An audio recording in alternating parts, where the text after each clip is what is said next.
My name is Soul, and I'm going to review every movie ever. Hello there, my internet friends. My name is Soul, and today I have the privilege of reviewing Weapons, the latest body of work by Zach. I don't know his last name. It's Zach from The Whitest Kids You Know. I'd known this guy since he was a much younger lad. He was one of the boys off a very dumb, very silly sketch comedy group that I liked, and I watched its videos in 480p on YouTube and I laughed my ass off.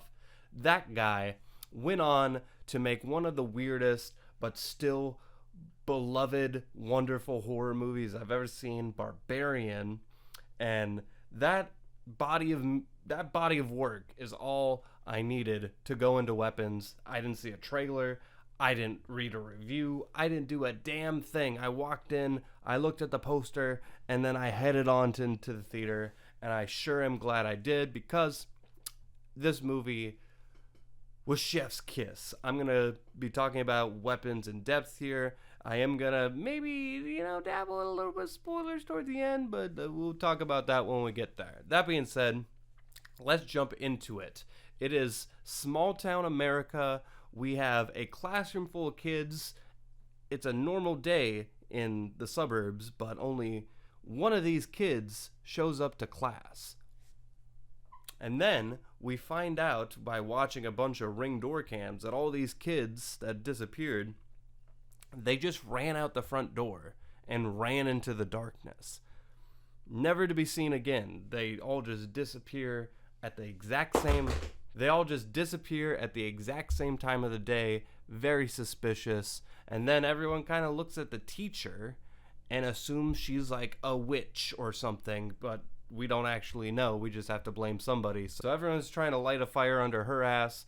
And so we kind of go through her footsteps for a while. She's Rue. Well, that was her name in Ozark, right? Rue from Ozark. She doesn't have the southern accent anymore, so that threw me for a loop for a little bit. But anyway, we follow her for a while, and nothing really is answered for like the first hour, and instead we're just thrown even more questions. It's just question after question. And right when we're balls deep in questions, her boss, the principal, he shows up like with a face full of like black venom goo, and he attacks the guy in front of her. But then we actually change perspectives, like it's Pulp Fiction. It's like a third person omniscient story.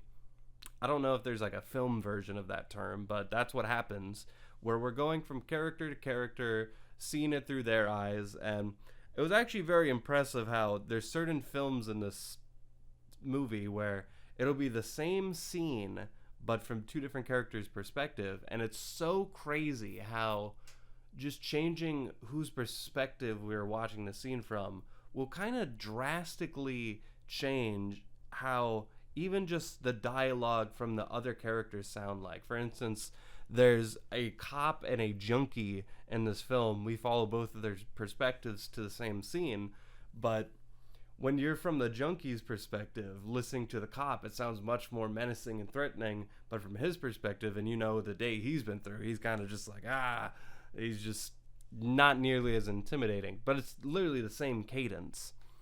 So it was very impressive how the film was able to do little things like that. But the thing that we're actually here for is the horror. It is a horror movie at the end of the day, or at least it's like a thriller, you could say. But there are films in this scene, or scenes in this film, that are, honest to God, pretty fucking scary. And I don't know if that's because I always get like the up close seats. I get like to the seats in the theater where my perspective is like 75% the screen.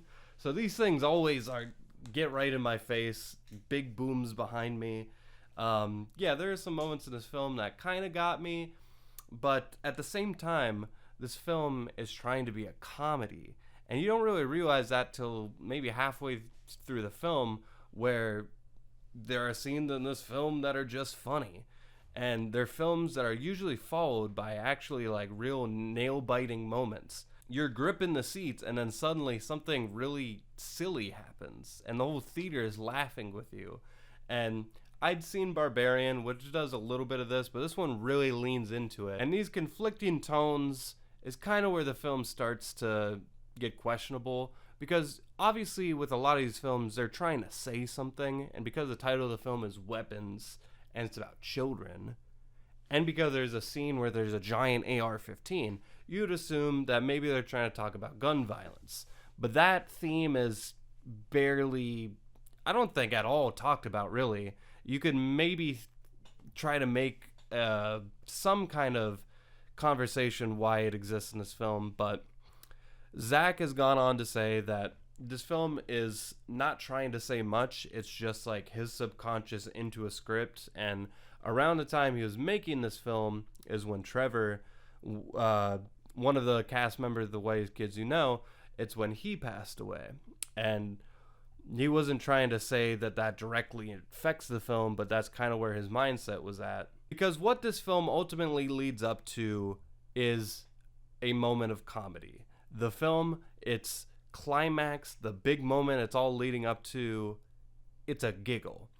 And you could argue that the entire film, if you rewrote it backwards, like if you just wanted this scene to exist and you just tried to find a way to make it to that point, I could see it happening. So I think Zach is a good director. I think he does write films that make good horror movies, but I think because of his nature, they're never going to be a generic simple horror movie. It's going to have other elements that could be wacky or silly or divisive. So there's going to be a lot of people walking out of the theater, just like with Barbarian, that either don't like the movie, don't get it, aren't about it at all. And even I when I saw the ending, I had conflicting feelings about the ending in particular, because it's not a happy ending, it's not a sad ending. It just kind of whimpers out and leaves you like guessing, but it's not like a fun theory guessing. It's just kind of like, I guess this might have happened to these people. I don't even know at this point. So it's a little dissatisfying. I don't think is as good as Barbarian because of that simple part, but it is still this really fucking weird movie. And I don't know if it's because I'm like a weird dude who thinks it's normal with these clashing horror and comedy bits to go together. Like, there are moments where a guy in this film will be having these nightmares, and then he wakes up and he's just kind of like, what the fuck? And there's little conflicting emotions like that where it's, you're very scared and then you laugh it off later. And I think there's nothing wrong with that, because all horror has to de-escalate at one point, even if it's when you're walking out of the theater. And I think a movie using those de-escalation moments to do comedy can work. I don't know how it does, but it's able to happen here. And I hope it's still good on a second watch. A big part of this film is the mystery behind it, and I actually very much enjoyed trying to figure out the pieces of that puzzle. And I don't think the payoff was splendid or anything, but I did enjoy the concepts of it.